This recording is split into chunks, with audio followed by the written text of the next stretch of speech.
Hey guys, Jason here. Welcome back to the channel.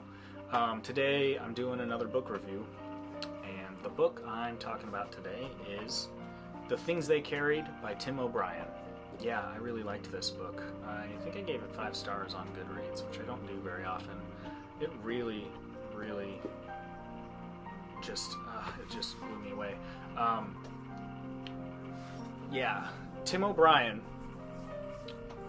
This book is about his experience in Vietnam, right? He was a soldier in Vietnam, and it's kind of set up like each chapter is kind of like a little short story. So it's almost like a collection of short stories, and some of the stories are told from like his point of view. Some of them are like stories that someone else in his like company or whatever told him, and then he's writing about it.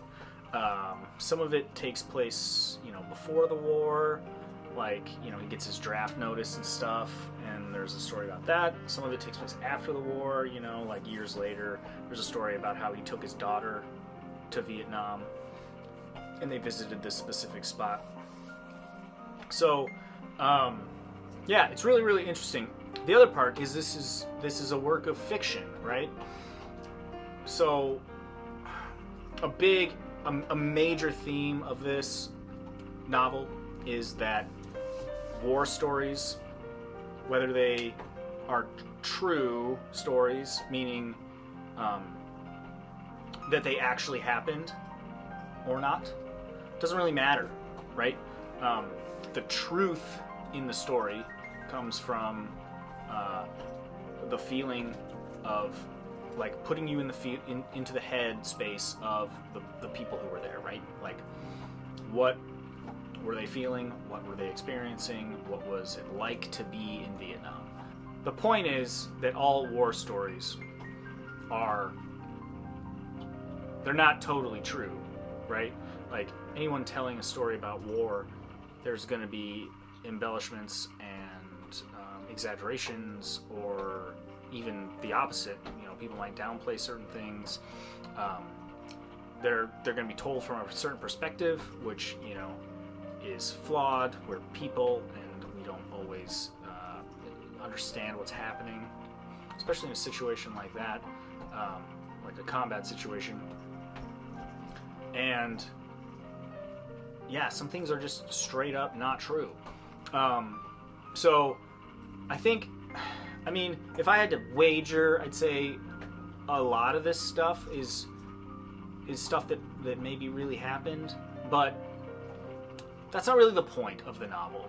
The point of the novel is to get you to understand what it was like to be a soldier in Vietnam, and it does that beautifully well. Whether the stories are true or not, it doesn't matter. And that's part of the story. It's part of the theme in this novel. Is like, there's truth in fiction that is maybe even more powerful than like the true events that actually occurred. So, yeah, it's a good book. It gets you to think about the nature of storytelling and stuff like that, through the lens of this horrific war, and told from someone who lived it and was there and experienced it. Tim O'Brien, he was there, and he spent most of his career after the war writing novels about his experiences there. So it's definitely, I think he uses that as a way to sort of deal with everything that happened and process. Yeah, it's just really powerful novel, and I think everyone should probably read it. So if you haven't read it, get out there and find yourself a copy of The Things They Carried. It was really, really good. You won't be sorry. It was a fantastic book. So check it out. Highly recommend it. That's it. That's all I got. So thanks for watching, and like and subscribe if you want to see more reviews and things like that. And yeah, we'll see you guys next time. Peace.